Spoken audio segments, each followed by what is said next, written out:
राधे राधे, हरे कृष्णा। आप सभी का हमारे YouTube चैनल धार्मिक कथा पर स्वागत है।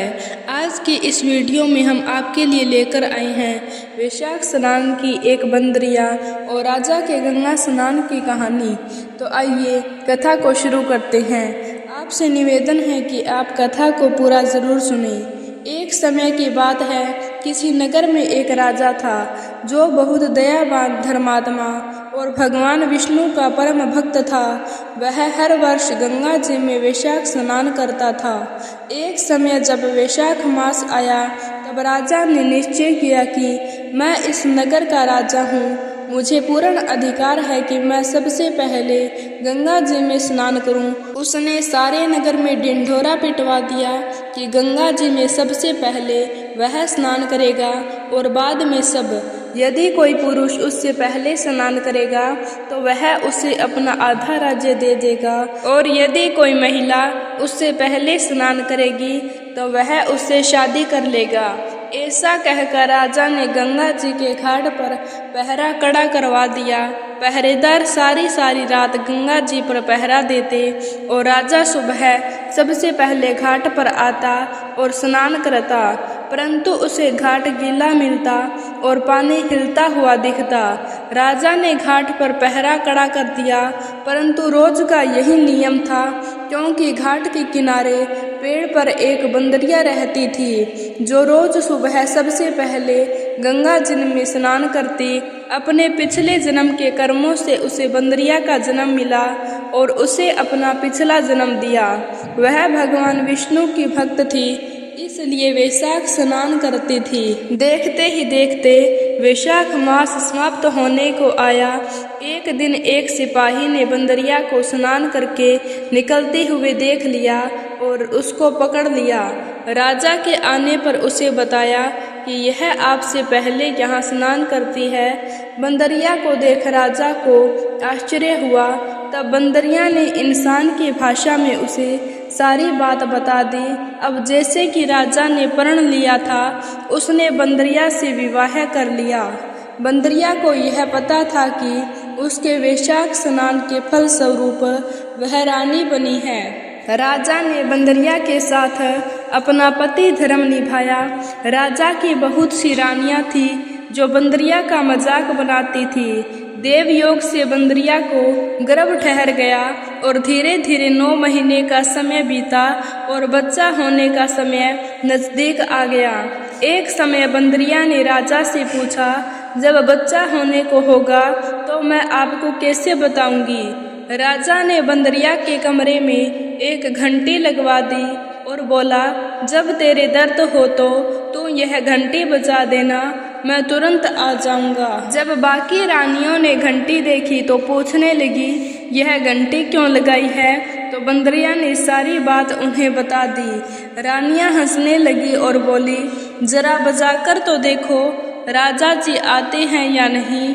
बंदरिया ने घंटी बजा दी तो राजा दौड़ा दौड़ा आया और पूछने लगा, क्या हुआ, दर्द हो रहा है। बंदरिया बोली, मैं तो देख रही थी कि आप आते हैं या नहीं। यह सुनकर राजा को बहुत गुस्सा आया। उसने गुस्से में घंटी उतरवा दी।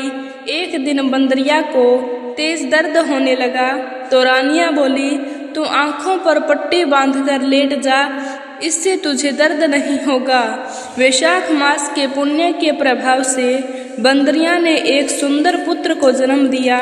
उसे देखते ही सभी रानियां छिड़ गई, क्योंकि उनकी कोई संतान नहीं थी। वह सोचने लगी, अब यह राजकुमार बनेगा और बंदरिया राजमाता बन जाएगी।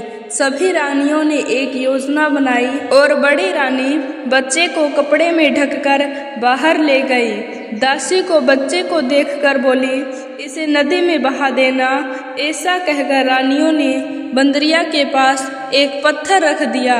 जब राजा आया और पूछने लगा कि क्या हुआ, तब रानियां बोली, इस बंदरिया ने पत्थर को जन्मा है।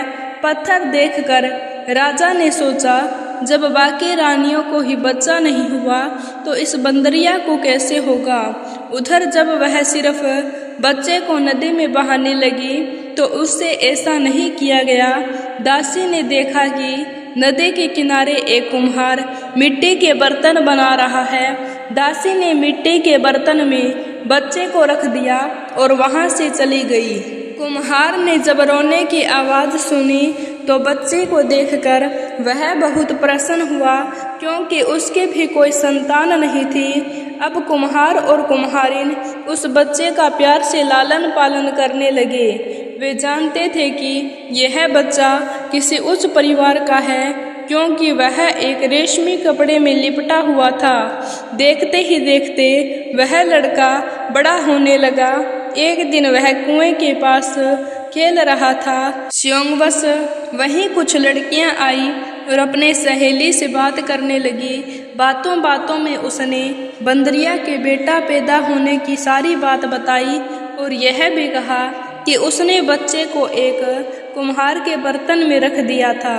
लड़के ने सारी बात सुन ली और जाकर कुम्हार को बता दी। यह सुनकर कुम्हार बोला, इसका मतलब तुम राजा के पुत्र हो और बंदरिया तुम्हारी माता है। परंतु यदि हम यह बात राजा को कहेंगे तो रानी यह हमें झूठा साबित कर देगी। तब बालक बोला, आप मेरे लिए मिट्टी के हाथी घोड़े बना दो। बालक अपने मिट्टी के हाथी घोड़े लेकर कुएं के किनारे बैठ गया। जब दासियां पानी भरने आई तब वह बालक बोला, मेरे हाथी घोड़ों को भी पानी पिला दो। दो दासियां बोली, मूर्ख, मिट्टी के हाथी घोड़े भी कभी पानी पीते हैं। तो वह लड़का बोला, यदि राजा यह मान सकता है कि बंदरिया के बच्चे की जगह पत्थर पैदा हुआ है तो मिट्टी के हाथी घोड़े भी पानी पी सकते हैं। दासियों ने यह बात जाकर राजा को बता दी। यह सुनकर राजा को बहुत आश्चर्य हुआ। उसने बंदरिया से पूछा तो वह बोली, मुझे कुछ नहीं पता, मेरी आंखों पर पट्टी बंधी थी। राजा ने रानियों से पूछा तो रानियां बोली, हमने पत्थर पैदा होते देखा है। राजा को रानियों की बात पर विश्वास हो गया। राजा ने कुम्हार और उसके बेटे को देश निकाला दे दिया। अब वह जंगल में अपनी झोंपड़ी बनाकर रहने लगे। एक दिन योजना बनाकर वह लड़का मिट्टी के घड़े में पानी भरकर और पेड़ के नीचे आग जलाकर पीपल के पेड़ पर चढ़कर बैठ गया।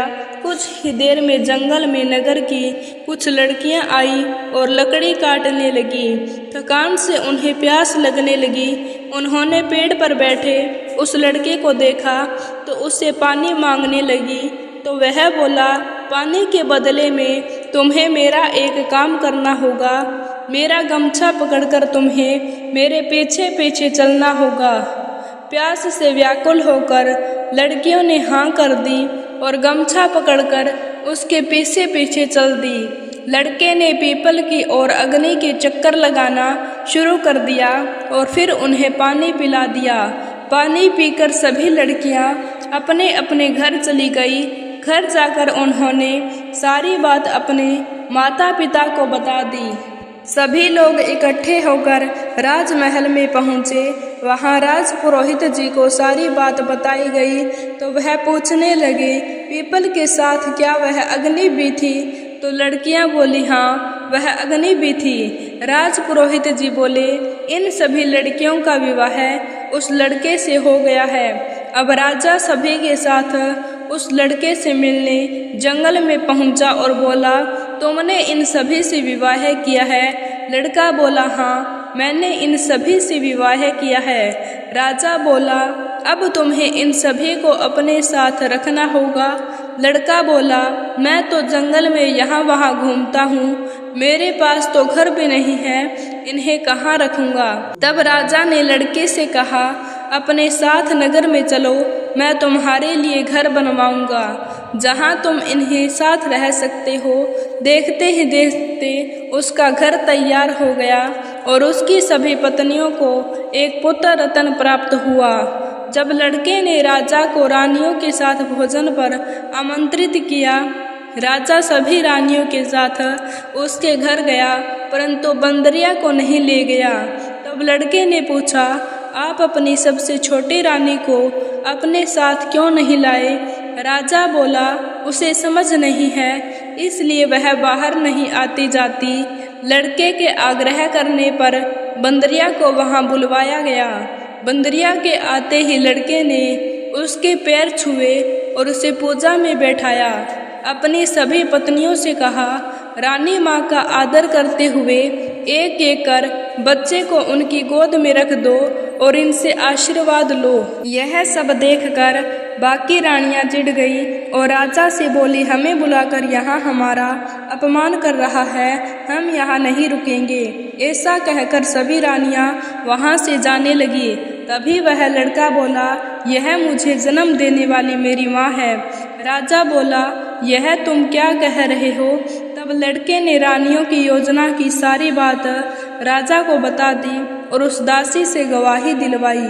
यह सुनकर राजा को बहुत क्रोध आया और उसने अपनी सभी रानियों का त्याग कर दिया और बंदरिया रानी पुत्र बहू और पोतों के साथ महल में सुखपूर्वक राज करने लगा। हे विष्णु भगवान, जैसी कृपा आपने उस बंदरिया पर की, वैसी इस कहानी कहने सुनने और हुंकारा भरने वालों पर करना। जय श्री हरि विष्णु की। तो भक्तों, यह थी वैशाख मास में सुनी जाने वाली राजा और बंदरिया की कहानी। उम्मीद है कि आपको यह कहानी पसंद आई होगी।